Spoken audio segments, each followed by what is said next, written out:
झारखंड की राजनीति में हलचल तेज हो गई है जब बड़कागांव की पूर्व विधायक अंबा प्रसाद ने बुलडोजर कार्रवाई पर अपने पिता के निष्कासन को लेकर के खुलकर नाराजगी जताई है।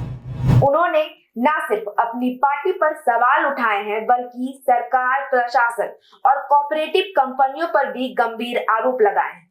बता दें कि रांची में आयोजित प्रेस कॉन्फ्रेंस के दौरान पूर्व विधायक अंबा प्रसाद ने अपने पिता योगेंद्र साव के पार्टी से निष्कासन पर गहरा आक्रोश व्यक्त किया है। उन्होंने कहा कि ये कार्रवाई बिना किसी नोटिस और उचित प्रक्रिया के की गई है। उनका आरोप है कि परिवार पर लगातार दबाव बनाया जा रहा था, धमकियों का सामना उनके परिवार को करना पड़ रहा था, लेकिन पार्टी की ओर से कोई ठोस कदम नहीं उठाया गया। उन्होंने इस मामले पर यह भी कहा कि न्यायिक और संगठनात्मक प्रक्रिया को अनदेखी की गई है और दबाव में आकर निष्कासन का फैसला लिया गया है। अचानक से प्रेस कॉन्फ्रेंस में हम लोगों ने देखा कि पूर्व मंत्री श्री योगेंद्र साव जी को निष्कासित कर दिया गया है। तो इस पे तो हम लोगों से कोई पूछा भी नहीं, कोई हम लोग को नोटिस भी नहीं दिया। अब जब प्रेस में आके जब बोल रहे हैं तो कई झूठ भी बोल रहे हैं। झूठ ये बोल रहे हैं कि कोई मसला था तो पार्टी में आके बोलना चाहिए था। झूठ ये बोल रहे हैं कि किसी के पास साथ भी अगर दिक्कत होता है, कोई पार्टी वर्कर अगर परेशान रहता है तो हम उसके साथ खड़े रहते हैं। और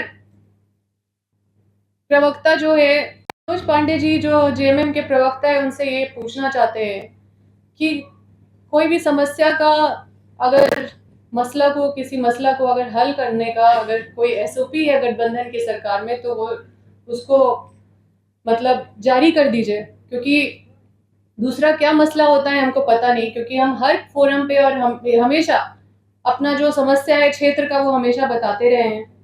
और अगर पार्टी ये कहती है कि हमने उनको सूचित नहीं किया है तो पहले तो मैं माफ़ी चाहती हूँ हमारे रामेश्वर राव जी जो डिसिप्लिनरी कमेटी के जो अनुशासन समिति के अध्यक्ष हैं, क्योंकि मुझे अनुशासन तोड़ना पड़ रहा है, क्योंकि उन्होंने मुझे मजबूर किया अनुशासन तोड़ने के लिए।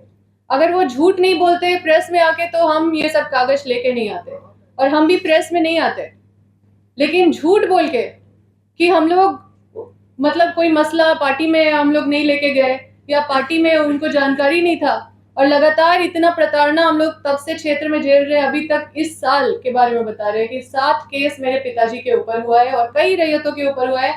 फर्जी मुकदमा होते गया और हम लोग सूचना देते गए, लेकिन उन लोग को कोई बचा नहीं पाया। प्रेस वार्ता के दौरान अंबा ने प्रशासन पर भी गंभीर आरोप लगाए। उनका कहना है कि उनका परिवार को सालों से निशाना बनाया जा रहा था क्योंकि वो विस्थापित के मुद्दों को लगातार उठाती रही है। उन्होंने कहा कि कोर्ट से राहत मिलने के बावजूद उनके घर पर बुलडोजर की कार्रवाई की गई, बुलडोजर चलाया गया। उस वक्त इस दौरान भारी पुलिस बल की तैनाती की गई थी। उस वक्त उनके घर पर अकेली उनकी माँ थी, रसोई में खाना बना रही थी, सुबह का नाश्ता बना रही थी। इसके साथ ही विधायक ने कंपनियों को निशाना साधा। उन्होंने एनटीपीसी, अदानी ग्रुप और सेंट्रल क्वालिफाइड लिमिटेड पर भी आरोप लगाया। अंबा प्रसाद का कहना है कि इन कंपनियों को प्रशासन का संरक्षण मिल रहा है और विस्थापितों के साथ अन्याय हो रहा है। उन्होंने कहा कि उनके संघर्ष के कारण ही मुआवजा राशि की बढ़ोतरी हुई, लेकिन अब लोगों को न्याय नहीं मिल रहा। साथ ही आरोप लगाया कि बुलडोजर की कार्रवाई के दौरान उनकी संपत्ति का भी भारी नुकसान पहुंचाया गया है और प्रशासन ने मानवीय पहलू पर बिल्कुल भी ध्यान नहीं दिया है। पूरे घटना को संविधान और कानून व्यवस्था के लिए गंभीर चिंता का विषय बताते हुए कहा कि लोकतंत्र में जनता की आवाज को दबाना उचित नहीं है।